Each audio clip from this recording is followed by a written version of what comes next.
want to speak to James Matthewson, former Labour Party spokesman, about the big political issues of the day. James, you're very welcome to the programme. Good morning. Good morning, Peter. Tell me your thoughts on what Carns has said. He's not the most typically Labour politician, but he is someone who has served our country very, very bravely, won the Military Cross, and he has said that we need to prepare for war with Russia.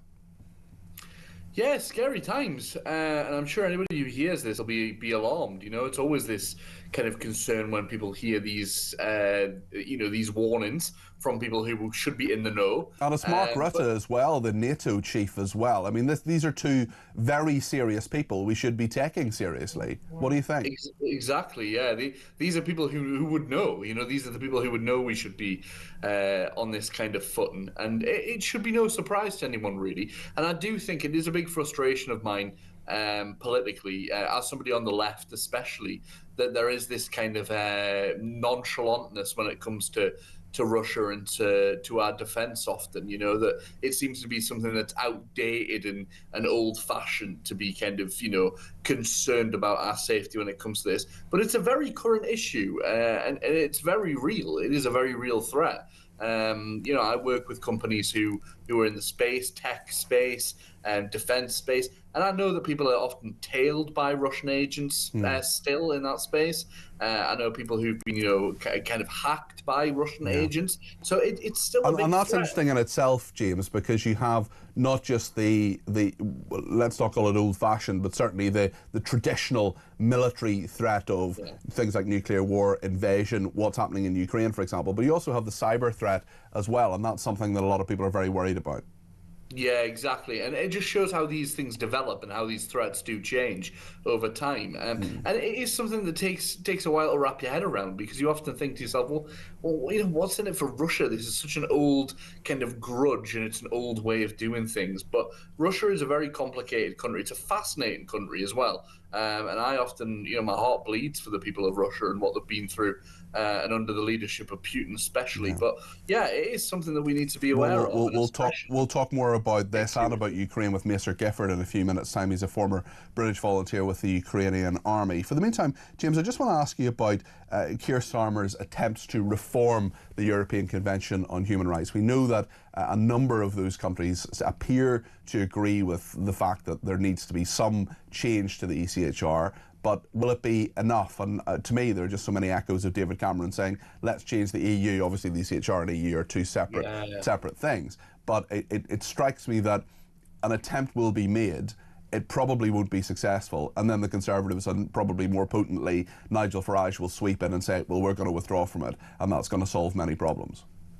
Yeah, exactly. I think that's a really fair comparison to make, Peter, because, you know, it does hark back to that David Cameron time, thinking that it would be enough to tackle this. Look, people, I'm not in support of leaving the ECHR myself. I mean, it probably won't be surprised to hear that, but I do think that, you know, a Labour government who is being pulled from pillar to post and who doesn't seem to have their own backbone is well kind of being led down the path, if you like, by the likes of Nigel Farage in this endeavour. I don't know anybody in the Labour Party who genuinely wants to leave the ECHR because of their own accord or their own belief. It's only because of the political kind of headwinds, if you like. They want to do this because they want to try and head off the likes of Nigel Farage. Well, I think quite a few members of our audience, our viewers and listeners, who want to withdraw for the ECHR for very straightforward reasons. That it is the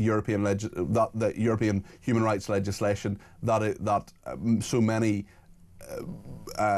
legal cases are made based on, and they feel that it's not because Nigel Farage tells them that. It's because they feel it themselves.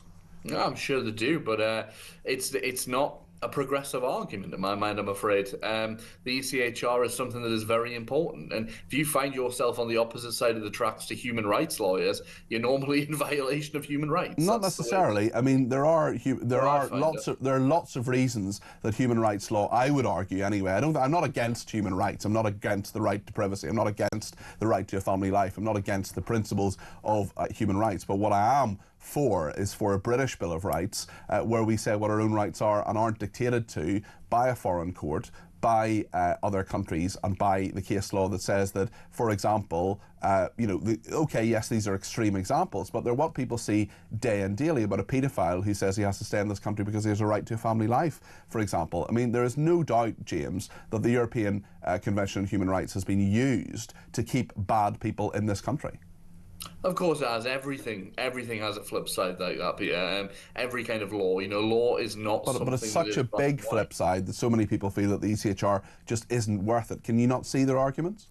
I can understand that argument. I can see it. I just believe that the net benefits and the net positives still remain being a member of the ECHR. And unfortunately, we are part of that organisation. We are part of the kind of glue that's held it together for so many years, of course, post-World War II.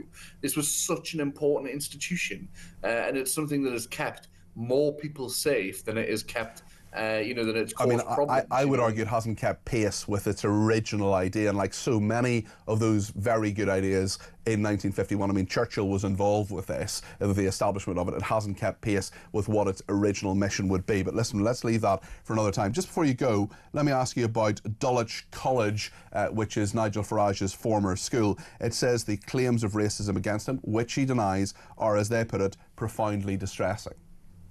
Yeah, they are profoundly distressing. And by the way, anybody who says that they're not or isn't taking this seriously, I think really needs to listen to the victims and the people who, and these people. Well, they say they're victims. He says he didn't say it. Oh, great. Yeah, of course he does. He's a liar. He's a known liar. There is nothing. I'm sure he would deny that, and I'm sure he would say. I mean, he has categorically said that he did not say these things. Brilliant. Well, I don't trust Nigel Farage as far as I could throw him, unfortunately. But I'm sure he would say the same about me. The problem is, with people like Nigel Farage, he will say anything at any time to get out of paying, consequences. I believe people who have no axe to grind, who have no motive, no benefit to them coming forward, other than the harassment and abuse that they'll get. I know what it feels like to speak out against Nigel Farage and his supporters.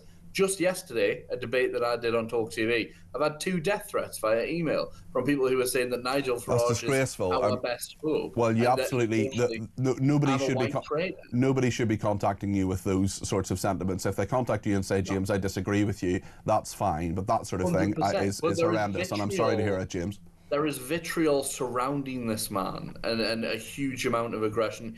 I get called a white traitor. I get called a race traitor. There are I'm not just saying that Nigel Farage is racist here, but I am saying that every racist wants Nigel Farage as their Prime Minister. I don't think that's true. I mean, for example, there are people who are very much against Nigel Farage and see him as a traitor, who are even further to the right than him. So I don't think that quite stands up. But James, I'm sorry to hear you had that treatment. That should not happen. By all means, disagree. By all means, give me a ring and say you disagree with James. Don't be sending him things like that, because that is horrendous, and I totally condemn that. I've been on the receiving end of some of it myself, and it is absolutely not okay. James, thank you very much for joining us this morning. That's James Matthewson, former Labour Party spokesman. What do you think?